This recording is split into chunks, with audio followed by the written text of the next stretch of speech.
ngayong tanghali.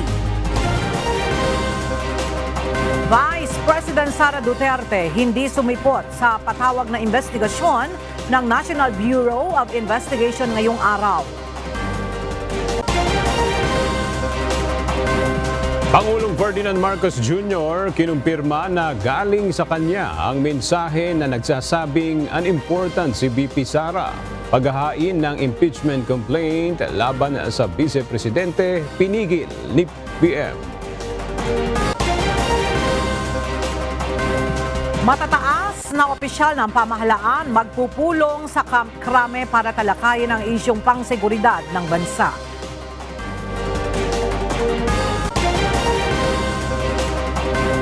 Kapatid ni Mary Jane Veloso na inabuso ng amo, babalik na sa Pilipinas sa susunod na linggo, ayon sa Department of Migrant Workers. Barangay officials maaaring managot sa Department of the Interior and Local Government hinggil sa di pangkaraniwang pagdami ng mga botante sa kanilang lugar.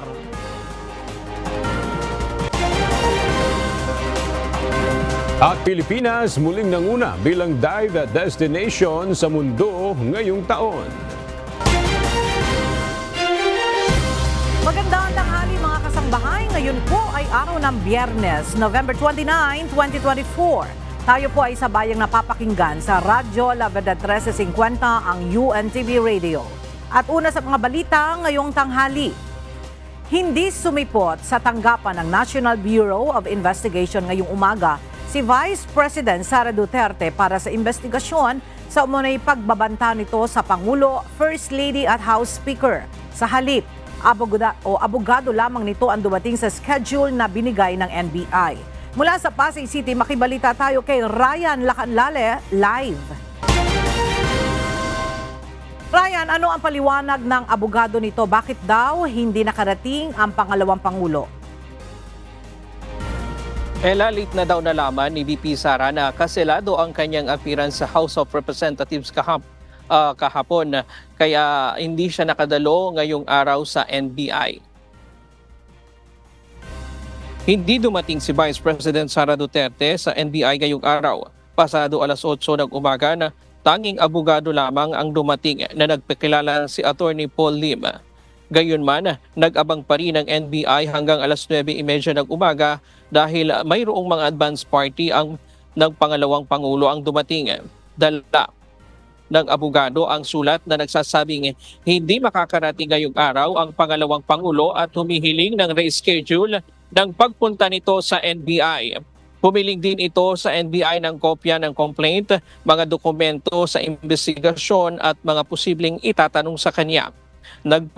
Napagkasunduan sa December 11, i-reschedule ang pagharap ni VP Sara sa NBI. Ibibigay din daw ng NBI ang mga request ni VP Sara pero yung mga posibleng itatanong sa kanya, pag-uusapan pa daw ito ng mga abogado ng NBI ang pagbibigay ng mga tanong sa mga ganitong investigasyon. Pero kung magsasabi daw o magpapasabi daw ang pangalawang Pangulo na gusto nitong humarap ng mas maaga sa napagkasunduang petsa, mas maganda daw ito ayon sa NBI para atapos na ng maaga itong investigasyon. Diyan muna ang latest mula dito sa Pasay City. Balik sa iyo, Ella. Maraming salamat, Ryan Lacanlale.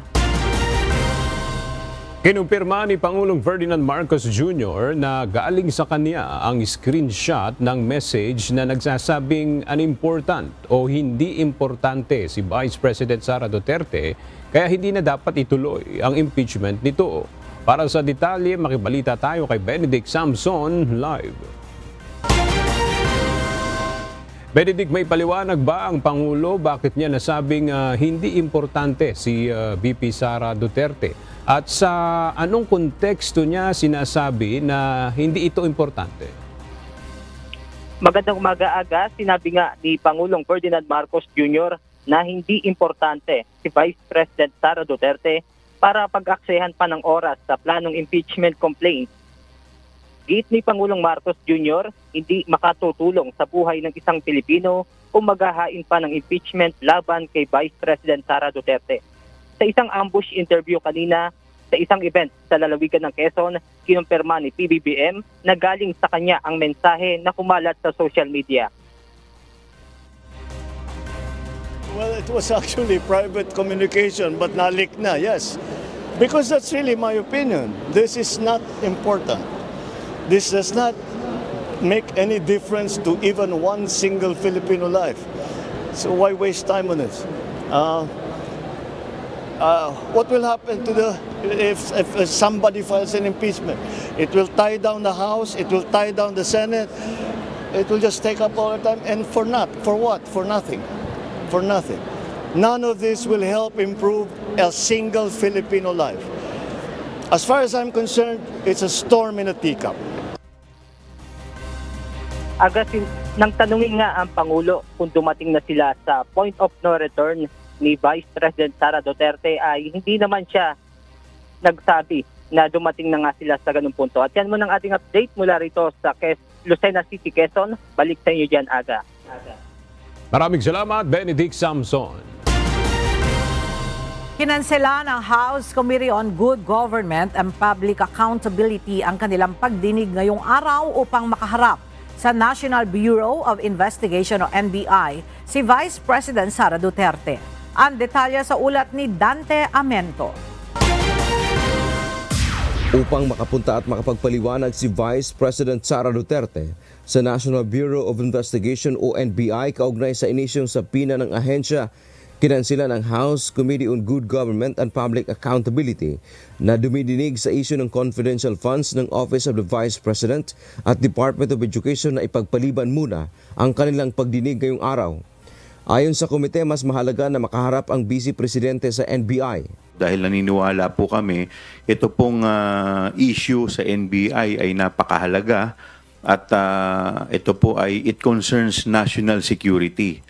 Kaya kami po ay nagdesisyon na i-postpone po muna ang committee hearing for tomorrow. Pinasapina ng NBI si VP Sara dahil sa pahayag nito na tila may pagbabanta kay Pangulong Ferdinand Marcos Jr., First Lady Liza Araneta Marcos at House Speaker Martin Romualdez. Ayaw din daw ng komite na gawin lang umanong excuse ng pangalawang Pangulo ang pagdinig sa Kamara upang hindi humarap sa NBI. Wala pang napag-uusapan kung kailan itutuloy ang pagdinig ng House Committee. Well, ayaw nating ayaw nating maging rason or maging hadlang ang komite gawing rason ang hearing ng Blue Ribbon Committee para hindi harapin ni Vice President Sara, lalong-lalo na yung sabina sa kanya ng NBI. Dante Amento, UNTV, News and Rescue. Diyos ang aming sandigan, serbisyo publiko ang aming pinahahalagahan. Hindi itinatalaga o dinidesignate ng Department of Justice bilang terorista si Vice President Sara Duterte. Ito ay sa kabila ng kill order niya kay Pangulong Ferdinand Marcos Jr. at pamilya nito sakaling siya ay mapatay. Sa isang panayam, nilinaw ni Justice Undersecretary Jesse Andres na wala silang ganitong hakbang laban sa Vice Presidente.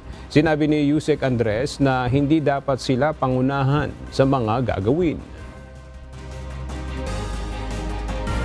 Marami po akong naririnig na sinasabi bakit daw gagawing terorista si Vice President. Hindi po. Iba pong proseso yung tinatawag natin designation as terrorist. Iba pong ebidensya ang kailangan doon. Ngunit hindi naman kailangan na ma-designate ka na terrorist bago ka lumabag, posibleng lumabag doon sa provision ng anti-terror law. Ayon sa Justice Official, ang ipinadalang sabina kay VP Sara ay para magbigay linaw sa kanyang pahayag sa video kung saan galit itong nagbanta. Hati ang opinyon ng ilang Dabawenyo kung magkakasundo pa si President Ferdinand Marcos Jr. at Vice President Sara Duterte sa kabila ng tensyong nangyayari sa pagitan ng dalawang kampo. Nagbigay naman ng payo si dating Executive Secretary Attorney Vic Rodriguez kay Pangulong Marcos Jr. upang mapanatili umanong tahimik ang bansa. Ang detalye sa ulat ni Marisol Montaño. Nais ng ilang Dabawenyo na magkasundo pa si Pangulong Ferdinand Marcos Jr. at Vice President Sara Duterte sa kabila ng nangyaring palitan ng mga salita sa pagitan ng dalawang kampo. O yun ma'am kay isa ra man tagwan, isa ra tag nayon. O yun gyud kay para mo na sa tuwag yapon para tarong po nagdala ang atong kuan ba ato ang bansa. Mayroon namang iba na hindi pabor dito. Sige naman sila away god. Anang dinauuyin sa ila. Dapat si Sara na ma-presidente ana. Mudagan sa pagka-presidente ba para dapat sa una dapat siya nang idagan dili na to si Bongbong wa unta nila gipadagan si Bongbong. Tanawa nahitabo karon sa atong kwan sa atong nasod. Gayunpaman, naniniwala naman ang ilan na kailangan nilang magkasundo kahit may magkaiba man silang pananaw para sa kapakanan ng bansa. Dapat gan sila magtabangan ba para sila man ang pinili ng tao. Paano pa maasikaso yung mga ibang mga patakaran nila kung lagi silang mag-aaway. Iba-iba yung mga gusto nila, opinion nila. Dapat kung pagkaisa nila ang opinion nila ba para sa tao, sa buong mundo. Kita lang man din magtutulungan, dapat magkaisa na lang sila. Isang dating kaalyado ni Pangulong Ferdinand Marcos Jr. ang nagbigay din ng kanyang opinyon hinggil sa naging pahayag ni Vice President Sara Duterte laban sa Pangulo. It was just an expression of disgust on what was being done to her right at that very moment. Ang paniniwala ko, ang analysis ko doon sa naglabasang video, at that very moment, talaga namang may clear and present danger sa buhay ng tao at sa buhay ni Attorney Lopez. May payo naman sa Pangulo si dating Executive Secretary Vic Rodriguez upang matuldukan na ang nangyaring girian sa pagitan ng dalawang mataas na opisyal sa bansa. Kung talagang gusto mong tuminok at tumahimik ng ating bansa, patigilin mo yung pinsan mo at yung mga alyado mo sa panggigipit sa mga Duterte, kay Pangulong Duterte at kay Vice President Inday Sara Duterte. Matatanda ang tumindi ang issue tungkol sa alitan ni na PBBM at VP Sara dahil sa tila panggigipit ng Kamara sa mga tauhan ng Office of the Vice President kaugnay ng isinagawang pagdinig sa umano'y maling paggamit sa confidential fund na inilaan sa DepEd at OVP. Marisol Montaño, UNTV News and Rescue. Diyos ang aming sandigan, serbisyo publiko ang aming pinahahalagahan. Sa gitna ng sigalot na nangyayari sa politika sa ating bansa, kailangang manatili sa pagkakaisa at non-partisan ang Armed Forces of the Philippines. Ito ang panawagan ng isang Medal of Valor awardee. Para sa balita, narito ang report ni Grace Doctolero.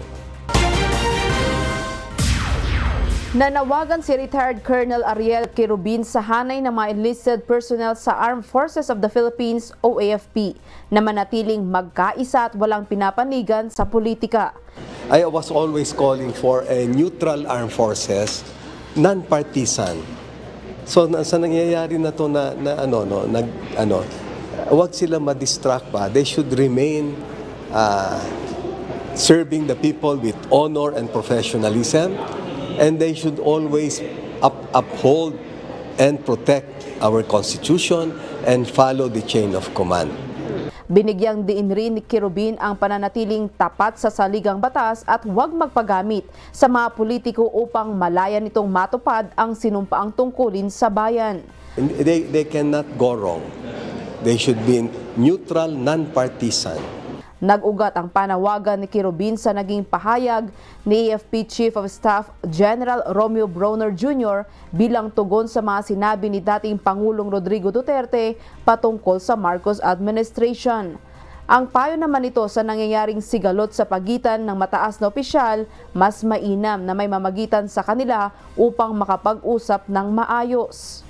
Ang nagpapalala nito yung mga supporters ng bawat kampo.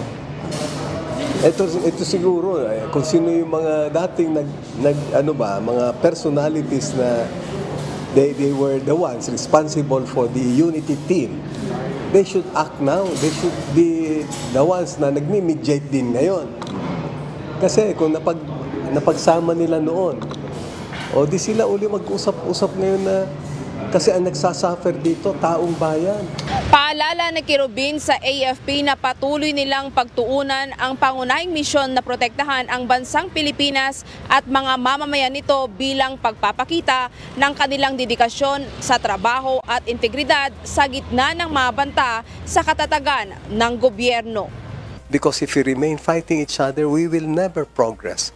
That was really meant for the armed groups, and then biglang nag-surface itong nagpapalitan na sila, nagkaroon ng world war na ano.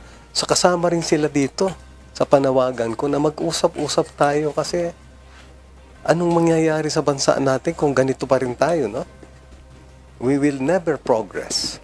Si Kirubin ay kasama sa 1989 kudita laban kay Pangulong Cory Aquino at ang 2006 Marine standoff naman kay Pangulong Gloria Arroyo. Grace Dr. Lero, UNTV News and Rescue, Diyos ang aming sandigan, serbisyo publiko ang aming pinahahalagahan. Magsasagawa ng National Peace and Order Coordinating Council meeting sa Campo Crame mamayang hapon. Kabilang sa mga dadalo ay si PNP Chief Police General Romel Francisco Marbil, lahat ng regional directors at mga opisyal ng Department of the Interior and Local Government. At para sa detalye, narito ang report ni Lea Ilagan live. Lea, ano ang pag-uusapan? Ito ba ay loyalty check? Magandang tanghali sa iyo, Ella. Hindi daw ito loyalty check at kaya magsasama-sama ang mga tataas na opisyal ng Philippine National Police sa Campo Crame mamayang hapon ay para sa National Peace and Order Council meeting. Ayon kay PNP Public Information Office Chief Police Brigadier General Jean Fajardo, inaasahang tatalakayin sa pulong ang isyong pangseguridad ng bansa. Maliban dito, tatalakayin din ang crime situation at ang paghahanda para sa nalalapit na halalan. Dadaluhan ang pulong ni PNP Chief Police General Romel Francisco Marbil, mga regional directors at opisyal ng Department of Interior and Local Government. Ella?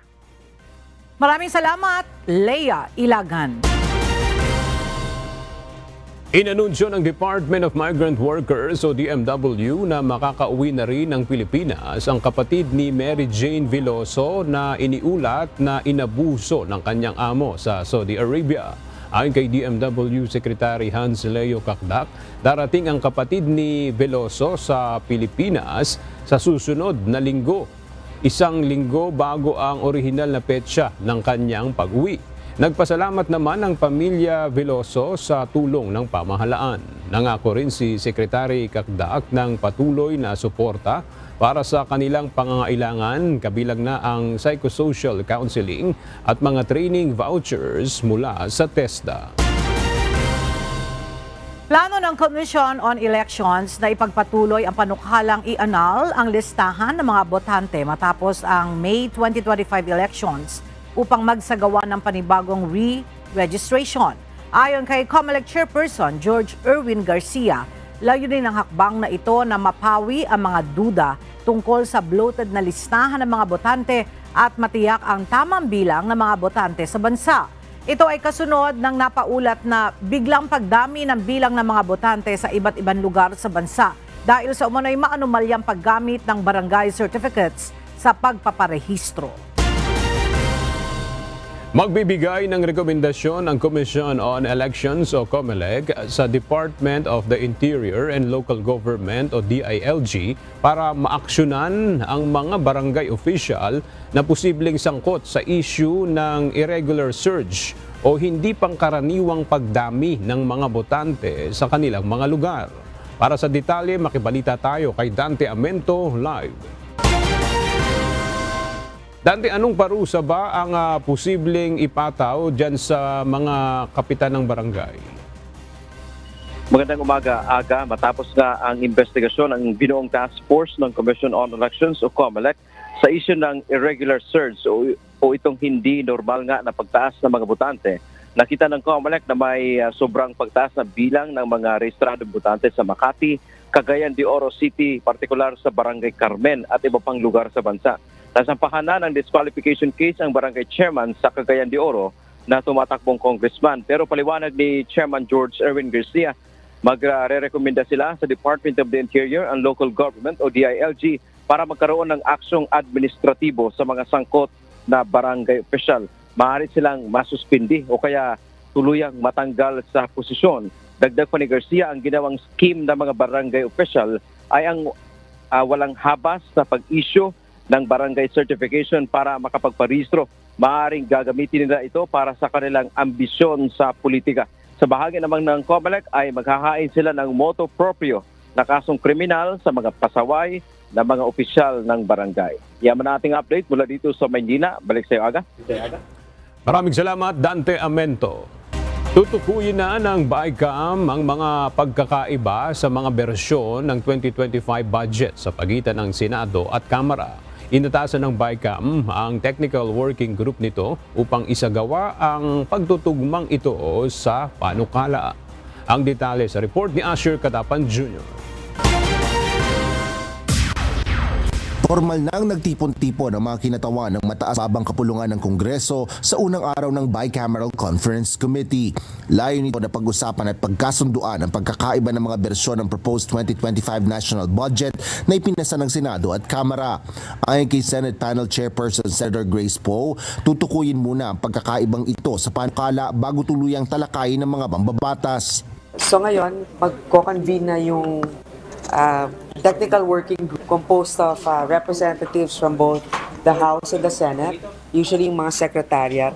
Tapos doon natin ma-reconcile yung mga pagkakaiba. Actually, konti lang naman yung major na pagkakaiba doon. Kapwa nagpaalala naman ang magkabilang panig ng BICAM panel kaugnay ng mga usapin sa panukala. Suwestyon ni Senador Poe, kung nagkakainitan na sa mga usapin ay maaari namang magpatupad muna ng break time. My only plea is for us conferees not to take ourselves too seriously.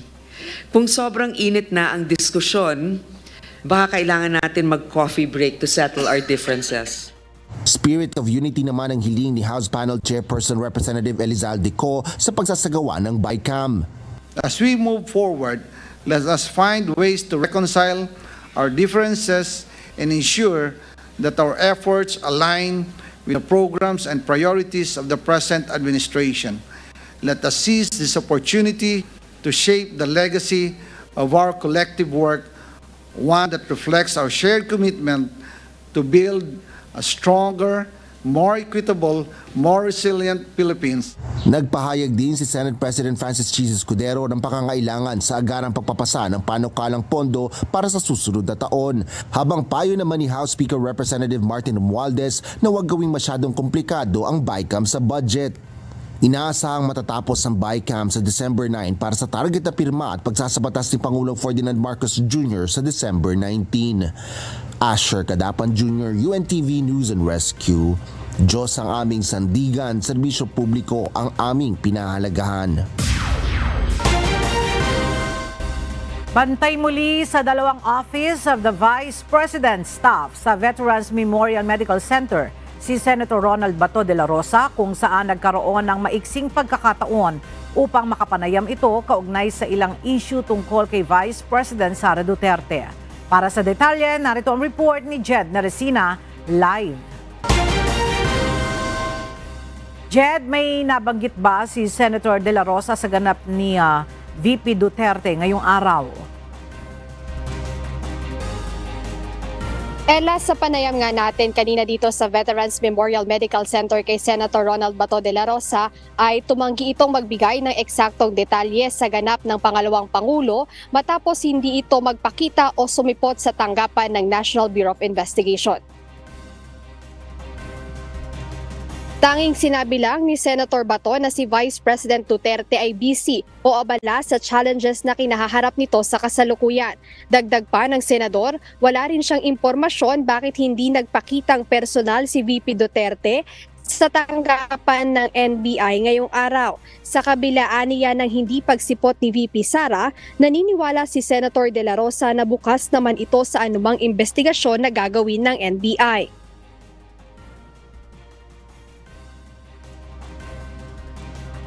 Sabi na hindi siya magpapaimbestiga. Kung hindi siya makarating doon, then the NBI can go to her office to conduct the investigation. As I've said, he is not placing herself above the law. She's open. She's open for investigation. And all NBI has to do is to go to her office. Mag-conduct ng investigation. Wala namang problema doon. Bukod dito, nabanggit din ni Senator Bato na quite improving na ang lagay ni Office of the Vice President Chief of Staff, Attorney Zuleika Lopez. Maayos din naman aniya ang lagay ni Office of the Vice President Special Disbursing Officer Gina Acosta at kasama ng 2 OVP staff ang kanilang mahal sa buhay.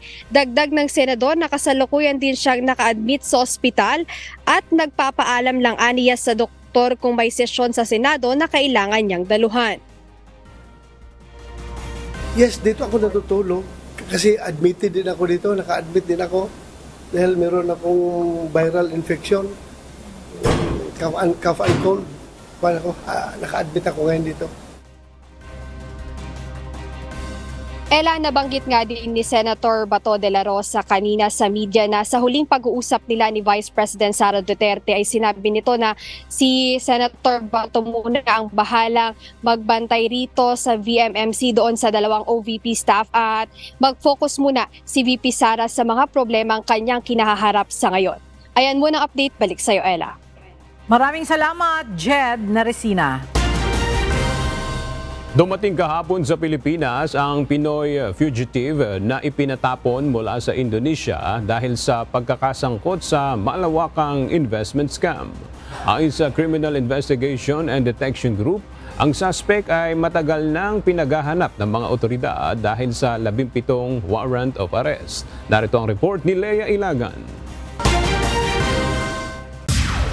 Bumagsak na sa kamay ng mga otoridad ang suspect na pinangalanang Pantollana. Si Pantollana ay matagal nang pinaghahanap ng mga otoridad dahil sa pagkakasangkot sa malawakang scam. Ayon kay PNP Criminal Investigation and Detection Group Director, Police Brigadier General Nicolas Torre III, nagtago ang suspect at pamilya nito sa Indonesia dahil sa 15 warrant of arrest sa kasong estafa at syndicated estafa na inisyu ng korte laban sa kanya. Subalit sa tulong ng Indonesian Police, naaresto ang suspect at naiuwi ng CIDG sa bansa. We just implemented a warrant, various warrants actually, several warrants, tens of warrants against Mr. Pantollana who is involved, who was accused of scamming, duping several persons of large amounts of money since last year pa. Last year pa ito ng mga warrants at naabutan natin siya sa Indonesia na. With the help of the Indonesian police, we were able to arrest him and have him extradited. Modus operandi umano ng grupo ni Pantollana na manghikayat ng mga nais mag-invest at mag-junket sa casino na mayroong malaking tubo ng pera. Sa una, ibibigay ang pangakong malaking tubo upang mahikayat pa ang mga biktima na maglagak ng mas malaking halaga.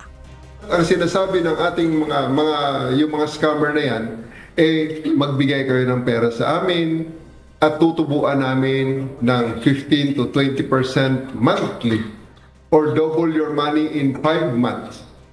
Anything more than that, anything better than that. Isa sa mga biktima nagsabing nasa 315 million pesos ang nakuha ni Pantollana sa kanilang grupo.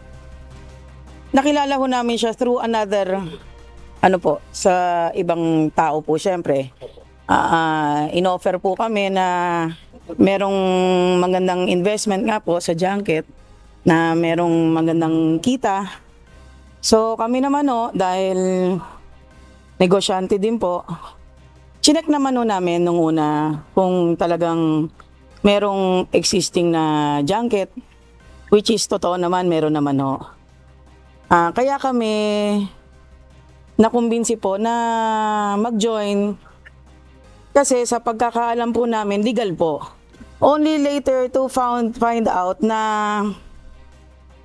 Ponzi scheme na pala. Yung pala yung ini-invest namin, yun na yung ginagamit nilang pambayad doon ng mga interes na ipinangako po nila buwan-buwan. Po, yung pala, wala na hong hindi na po pala nag-e-exist yung sarado na pala yung mga junket house. Ayon sa CIDG, nasa $68 million ang natangay ni Pantollana sa kanyang mga naging biktima.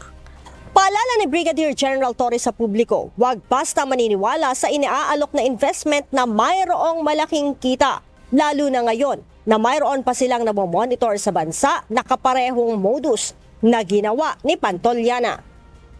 Yeah, most likely siya ang head at marami ang nagtuturo at indicators na nagsasabi na siya talaga ang punot dulo ng lahat ng ito. May mga satellite ito na umaandar na sa tingin namin hanggang ngayon ay tumatakbo pa. Kaya nga, I'm taking this opportunity, I'm taking this time to warn the public. Pag mayroong nagbigay sa inyo dyan at minensyon ang pangalan nito or iba pang mga pangalan na magbibigay ng 15 to 20% monthly na interest, huwag na po kayong sumali. Mawawala lang ang pera niyo. Si Pantollana ay mananatili sa detention facility ng CIDG habang hinihintay ang commitment order ng korte kung saan ito ikukulong, bunsod ng 2 kasong walang piyansa na kinakaharap nito sa Baguio at Iligan City. Leia Ilagan, UNTV, News and Rescue. Diyos ang aming sandigan, serbisyo publiko ang aming pinahahalagahan. Nasa 10,000 operator ang humabol sa mahigit 1 buwan na ginawang ekstensyon ng franchise consolidation para sumama sa Public Transport Modernization Program o PTMP. Ngayong araw ang huling deadline sa pagsali sa programa at wala nang gagawin pang ekstensyon ang pamahalaan. Mula sa Quezon City, alamin natin ang detalye kay JP Nunez live. JP, paano nakumbinsi yung iba pang operator na sumama sa modernization program ng gobyerno? Ella, ayon sa Department of Transportation o DOTR, hinanap pa nila yung mga talagang gustong humabol na makasali sa franchise consolidation para nga dito sa Public Transport Modernization Program o PTMP. Pinagbigyan din nila yung mga operator na nagsabi na habol pa para bumuo ng mga kooperatiba. Ayon nga kay DOTR Undersecretary Andy Ortega, nasa 10,000 pang mga operator ang nagpa-consolidate sa higit 1 buwan na ginawang extension ng franchise consolidation. Wala na anyang extension ang consolidation at hindi na nila mapipilit pa yung mga ayaw na talagang sumali. Yung mga operator na hindi makakasama sa franchise consolidation ay hindi makakatanggap ng mga benepisyo para sa mga PUV mula sa pamahalaan, gaya yan ng fuel subsidy. Para sa DOTR, matagumpay na ang PTMP dahil ang mga nagsabing hahabol sila sa programa ay nakahabol na. Matatandaang nagbukas muli ng franchise consolidation ang pamahalaan kasunod ng naging panawagan ni Senate President Cheese Escudero na bigyan pa ng pagkakataon ang mga jeepney operator na makasali sa consolidation matapos nga ideklara ang deadline nito noong April 30. Malalaman naman natin, Ella, ang kabuuang bilang ng mga nagpa-consolidate sa mga susunod na araw kapag nakumpleto na yung mga operator na bubuo pa ng mga kooperatiba hanggang ngayong araw. Yan muna ang ating latest live mula dito sa Quezon City. Balik sa iyo, Ella. Maraming salamat, JP Nunez. Abiso sa mga motorista, posibleng tumaas ang presyo ng gasolina sa susunod na linggo base sa inisyal na pagtaya ng mga oil company. Base sa resulta ng 4 na araw na oil trading, maaring tumaas ng 55 centavos hanggang 80 centavos ang kada litro ng gasolina, habang posible namang magkaroon ng 30 centimos na rollback o walang magiging paggalaaw sa presyo ng diesel. Samantala, posible ring bumaba ng 10 hanggang 30 sentimos ang presyo ng kada litro ng kerosene. Sa Lunes, iaanunsyo ng mga kumpanya ng langis ang final oil price adjustment na ipatutupad sa araw ng Martes, December 3. Isasara simula hating gabi ng Sabado ang ilang kalsada sa paligid ng Bonifacio Monument Circle sa Caloocan para sa paggunita ng ika-161 kaarawan ni Gat Andres Bonifacio. Kabilang sa mga kalsadang isasara ang MacArthur Highway, Samson Road, Rizal Avenue at EDSA northbound na muling bubuksan pagsapit ng tanghali. Dahil dito, pinapayuhan ng MMDA ang mga motorista na gumamit ng mga alternatibong ruta upang maiwasan ang abala sa trapiko. Nagsagawa ng pagkilala sa mga local government units ng Quezon City, partikular na sa mga kabataan sa inisyatibo na palaganapin ang climate action sa lungsod. Layunin ng lungsod na maging kabahagi sa aksyon kaugnay ng lumalalang problema sa klima at maging parte ng environmental sustainability. Narito ang report ni Mia Alonzo. Nagsagawa ng pagkilala ang lungsod ng Quezon sa patuloy na pakikibahagi ng local government units, pangunahin na ang sangguniang kabataan sa inisyatibo nitong pagsasagawa ng hakbang, aksyon at inobasyon ukol sa kalikasan, gayon din sa disaster risk reduction management. Gaya na lamang ni Ricardo Vidal at Ray Lopez mula sa Young Youth Leader Coalition ng Commonwealth. Target ng proyekto nila na maging handa at maging kabahagi sa climate action and disaster risk reduction ang mga persons with disabilities. To empowered and maging great contributors yung mga persons with disabilities namin sa barangay na kapag nag-face po sila ng mga DRRM, no, they are confident and prepared. Nakita po kasi namin na ang mga persons with disabilities po hindi po ganun ka-confident pagdating po sa mga climate action. Nagsagawa po kami ng mga seminars po, DRRM seminars, na mahagi po kami ng mga disaster preparedness kit for our deaf youth and persons with disabilities na kung dumating man po yung mga ganong sakuna, sitwasyon hindi po natin minasan, ready po sila. Naging panawagan din ng sangguniang kabataan na maging kabahagi sana hindi lamang ang kapwa nila kabataan kundi ng buong komunidad sa pag-aksyon sa climate change sa buong bansa. As a kabataan, we encourage my fellow kabataan since nung SK pa ako and now nakagawad na ako. We have a lot of programs for climate change and environmental sustainability. So this contest and this award that we garnered, we are really proud and we want to affect change in our community and as well as sa district namin and in the entire city and eventually the entire country. So we hope that through these initiatives, magkakaroon pa ng large scale programs ang ating environment and climate change. Sa ginanap na parangal, hindi lamang mga kabataan ang nakilahok. Nakiisa rin maging mga kapitan ng mga barangay, gayon din ng iba't ibang sektor gaya ng mga ospital, paaralan at iba't ibang organisasyon sa lungsod. Unang-una barangay, no? Kasi kami yung frontliner. So malaking bagay yan na entice kami, na encourage kami, na inspire kami na sumuporta dun sa programa ng ating pamahalaan. So kailangan yung barangay gumaling din. At proof na ito na talagang may ginawa kami at nakatanggap kami ng awards doon sa ginawa namin. So, inspirasyon din to sa aming 37 barangay ng District 1. Ayon kay Quezon City Mayor Joy Belmonte, layo ng lungsod ng Quezon City na palaganapin ng climate action at maging pangunahing katuwang ang mga naturang organisasyon sa proyekto ng pangangalaga sa kapaligiran upang ipaabot sa publiko ang bigat ng pangangailangan na aksyonan ng issue sa kalikasan.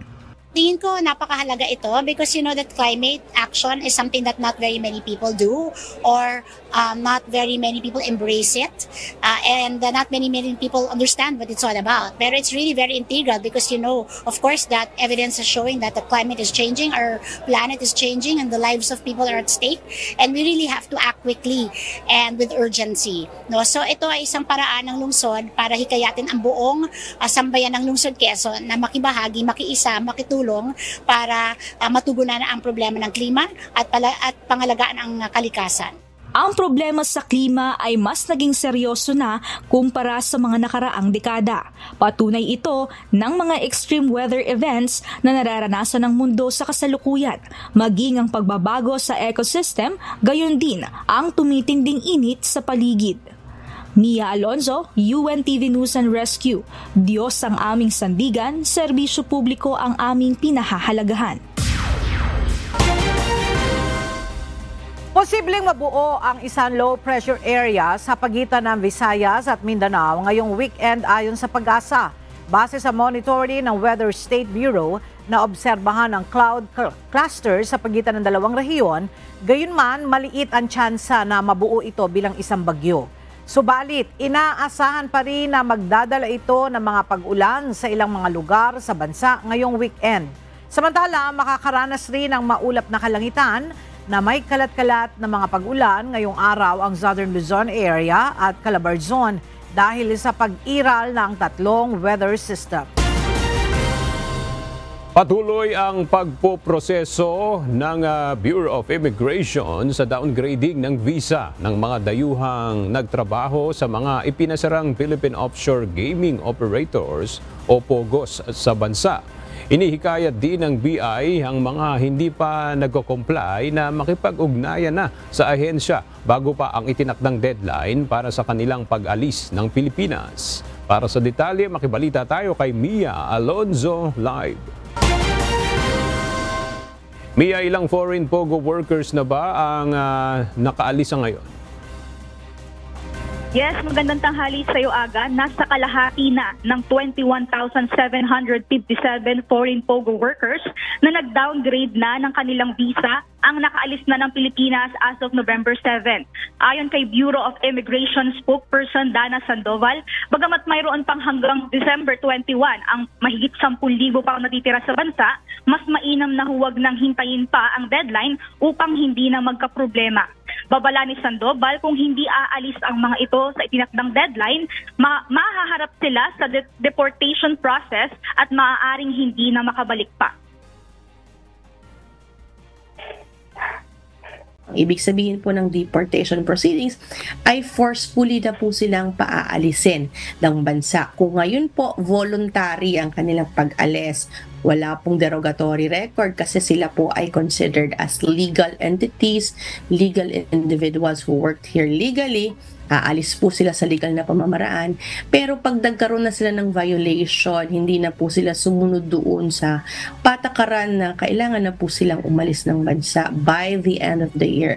Then, as a consequence of that, also malalagay po sila sa ating blacklist.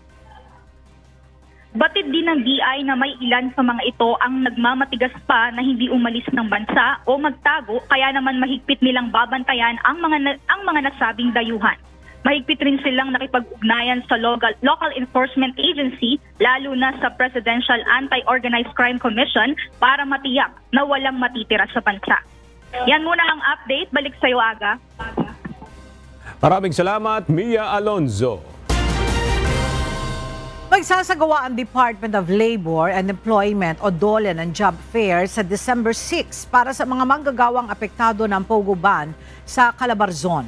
Noong nakaraang linggo, 38 na POGO workers ang agad na natanggap sa trabaho mula sa 298 job seekers sa isang job fair sa Pasay City. Bukod sa paghahanap ng bagong trabaho, tinutulungan din ng DOLE ang mga apektadong manggagawa sa pagproseso ng unemployment insurance at job matching sa mga PESO offices. Iniulat ng Department of Social Welfare and Development na mahigit 2,800 na individual na nakatira sa kalye ang naibalik sa kanilang mga tahanan sa pamamagitan ng pag-abot program ng DSWD. Sa pamamagitan ng programa ay binibigyan ng kagawaran ang mga ito ng medikal na tulong, pangkabuhayan at transportasyon upang matulungan silang makabalik sa kanilang mga komunidad. Ang programa ay patuloy na pinapalakas upang masiguro ang matagumpay na reintegrasyon ng mga kababayan sa kanilang mga lugar ng pinagmulan. Muling itinanghal ang Pilipinas bilang world's leading dive destination para sa taong 2024 sa World Travel Awards. Ayon kay Tourism Secretary Cristina Garcia Frasco, ang pagkilala na ito na nakuha ng Pilipinas mula 2019 hanggang 2023 ay nagbigay daan para makuha rin ng bansa ang titulo bilang Asia's leading dive destination para sa 2024. Ayon sa kalihim, malaki ang naitutulong ng diving industry sa ekonomiya ng bansa. Katunayan, ang 73 billion pesos na kinita ng Pilipinas noong 2023 mula sa nasabing industriya.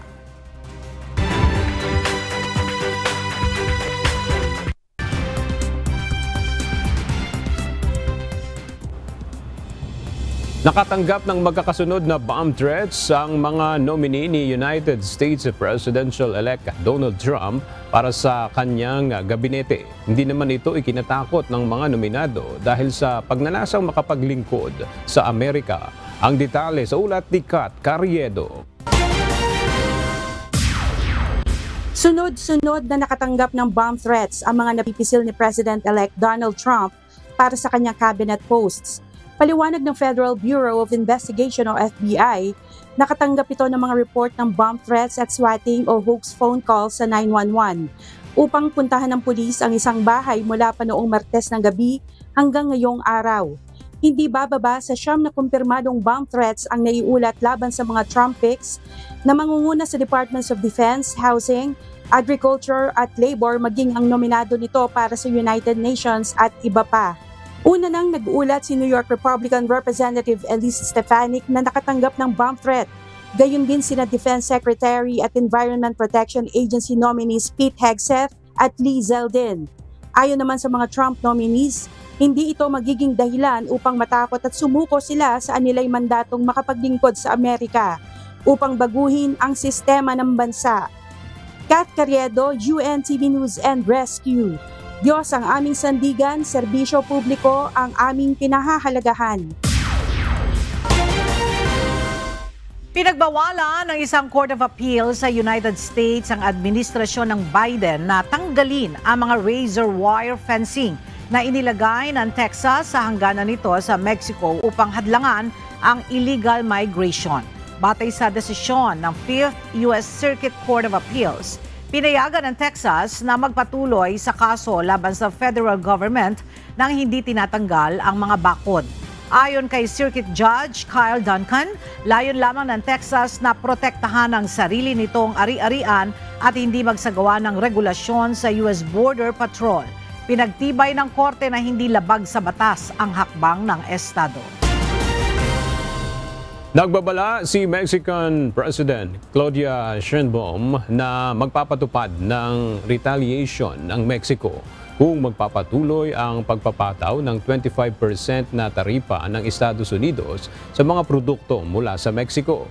Ayon sa mga eksperto, magdudulot ito ng malawakang pagkawala ng trabaho sa US at magpapataas ng presyo ng mga produkto. Inihayag ni Economy Minister Marcelo Ebrard na ang mga taripa ay magpapahina sa ekonomiya ng US at magdudulot ng malawakang epekto sa mga kumpanyang gumagawa sa Mexico, partikular sa automotive sector.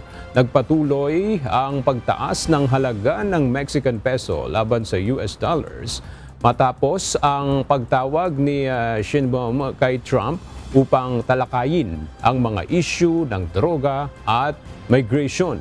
Sa kabila ng mga banta ng taripa, itinuturing ng ilang analyst na taktika lamang ito ng bagong administrasyon ng Estados Unidos upang makamit ang mga layunin sa kalakalan at iba pang issue.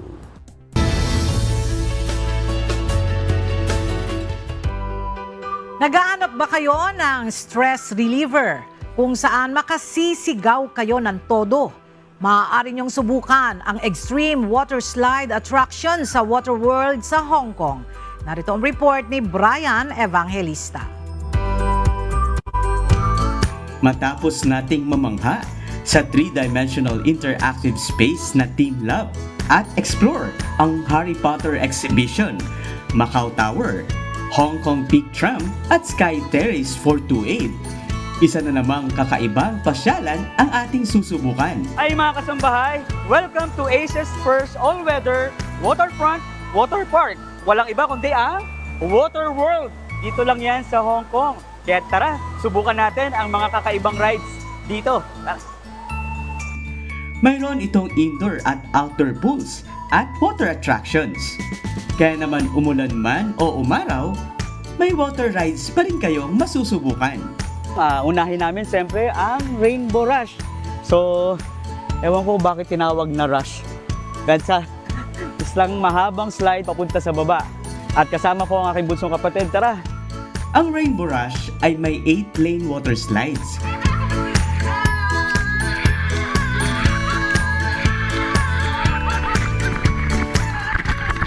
Kaya maaaring magpaligsahan ang magbabarkada o pamilya. Mayroon din silang water slide na pangdalawahan. Kung tawagin ay cyclone spin dahil sa twisting tube na dadaanan nyo din.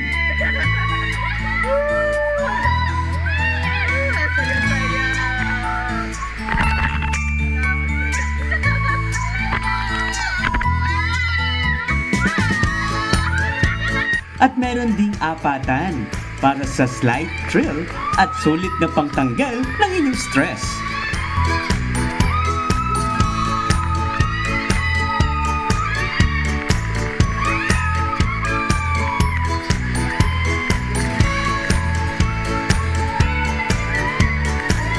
Ngunit ang may tuturing na highlight nito, ang extreme water attraction na Sky High Falls, kung saan may 70 degrees incline wall kayong daraanan. Kaya mararamdaman ninyong mabitin ng ilang segundo in mid-air. Kaya naman lahat ng sumubok dito, mapabata man o matanda, siya mapapasigaw dahil sa matinding adrenaline rush. Dito rin matatagpuan ang Hong Kong first indoor surfing simulator, ang Surf Striker. Tuturuan muna nila kayo bago kayo sumalang. Kaya naman inyong lingkod ay naglakas loob din.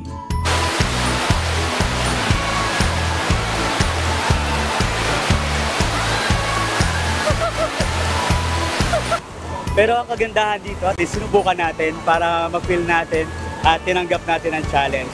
Sabi nga, life is meant for spectacular adventures. Ngunit lagi lang nating tandaan saan man tayo makarating. Lagi tayong magpasalamat sa biyaya at pag-iingat ng Diyos sa atin. Brian Evangelista, UNTV, News and Rescue.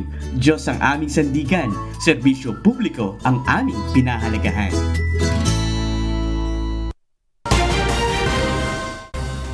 Mga kasangbahay, kung mayroon kayong hindi napanood na balita o nais nyong muling mapanood ang CNews, maaari nyo po itong balikan sa aming mga official social media account.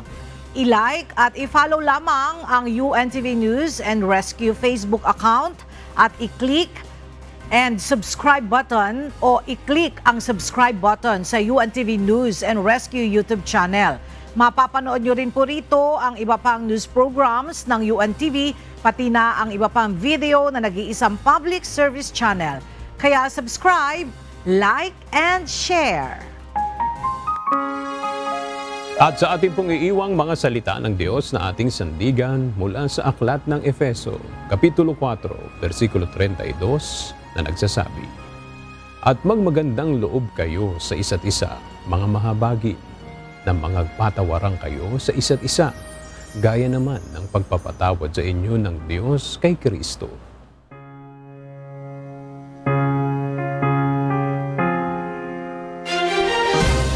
At yan ang mga balitang aming tinutukan at inaksyonan. Dahil sa aming pagbabalita, una ang pagkalinga sa kapwa. UNTV News, may balita saan mang panig ng daigdig.